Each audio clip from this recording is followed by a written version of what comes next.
Добро пожаловать в мой канал. Le patron, adepte du secret, s'est expliqué avec le ministre de l'économie sur les défaillances dans le rappel de boîtes de lait infantile contaminées par des salmonelles. Le Monde 12/1, 2018 à 18h05. J'ai d'abord demandé à M. Beignet de faire preuve de davantage de transparence, car je pense que la transparence est un gage de confiance pour les consommateurs et l'ensemble des Français, a déclaré le ministre à l'issue de la rencontre. En dépit de l'appel que lui a lancé le ministre de l'Agriculture, Stéphane Travert, vendredi matin sur RTL, à venir s'exprimer publiquement, le patron du leader mondial du lait est arrivé à Bercy par une entrée dérobée, évitant soigneusement les caméras. Lire aussi lait contaminé.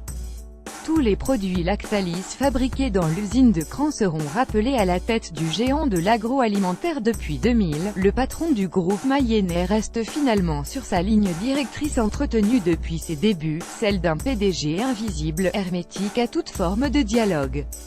Jamais une interview, pas une photo, les 2 ou 3 qui circulent ont été prises contre son gré. Les résultats du groupe, son endettement, tout est confidentiel. Même lorsque la situation est alarmante. À l'image du scandale sanitaire qui vise actuellement son groupe. Selon les Échos, le patron de Lactalis a refusé, le 9 décembre, la demande du directeur de cabinet du ministre de l'économie de procéder au retrait des produits contaminés. Bruno Le Maire, qui avait donné 22 heures au PDG pour s'exécuter, a donc été contraint de prendre un arrêté pour faire retirer de la vente 600 lots de lait infantile. Je ne l'ai jamais vu, une confrontation symptomatique de la façon dont il gère son groupe, numéro 1 mondial du secteur, dont l'image est nimbée de secrets et de méthodes de management musclées. Il suffit de remonter à 2016 pour en avoir une illustration.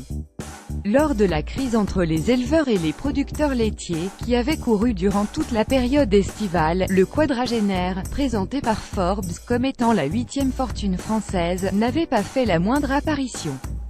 Ni auprès des syndicats agricoles, ni auprès des pouvoirs publics.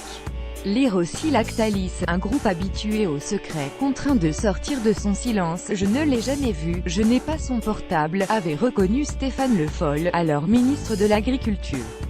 Vendredi 12 janvier, le député Nouvelle Gauche de la Sarthe a confirmé ses propos sur France Inter. On ne le voit jamais, le patron de Lactalis. Cela m'avait marqué à l'époque. J'ai vu des patrons de la grande distribution, souvent même, ils venaient et on parlait. Le patron de Lactalis, jamais. L'ancien ministre rappelle également qu'il avait fait voter une loi pour endiguer cette culture de l'opacité, en obligeant le groupe, dont le siège est à Laval, à publier ses résultats, sous peine de sanctions financières.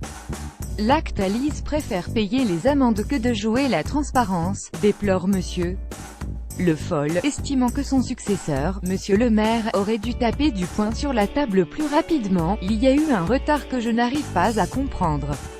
Le Foll, je n'haïs pas le portable du PDG de Lactalis, je ne l'ai même jamais vu. Le 79 inter @n2moran https://cober5mbou5moé France Inter France Inter 100% privé. Le message semble pourtant limpide. Le PDG, qui a repris en 2000 l'entreprise familiale fondée en 1933 par son grand-père, n'a cure des avertissements des politiques. L'industriel est 100% privé. Il ne réclame, de ce fait, rien à l'État. Difficile donc pour ce dernier de tenter de faire pression sur ce géant de l'agroalimentaire, qui emploie 75 000 personnes.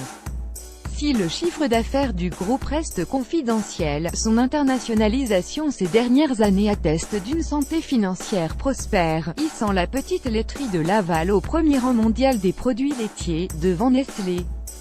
Depuis qu'il a repris le flambeau du groupe à la suite de la mort brutale de son père, Emmanuel Beignet a multiplié les achats à l'étranger, en Russie, en Égypte, en Pologne, en Italie, etc. Depuis 2014, il a encore mis la main sur le laitier turc Akajida, et les indiens Thierry Malamilk Producteanic. Le lait Lactel, les yaourts La Laitière, le Roquefort Société, la Mozzarella Galbani, le beurre Président, la crème Bridel, ou encore le camembert grain d'orge, c'est lui. Transformation en multinationale passe par une stratégie offensive où l'affrontement commercial et social est la norme. Ils nous disent de maîtriser nos charges, ils savent tout de nous, mais nous, on ne sait rien d'eux, confiait en 2016 Marc-Antoine Blot, l'un des responsables des jeunes agriculteurs de la Manche. La rencontre entre Monsieur le maire et Monsieur Beignet vendredi n'aura pas permis d'en savoir plus. Une fois encore, ce dernier est resté silencieux, laissant le ministre de l'économie s'exprimer seul devant la presse.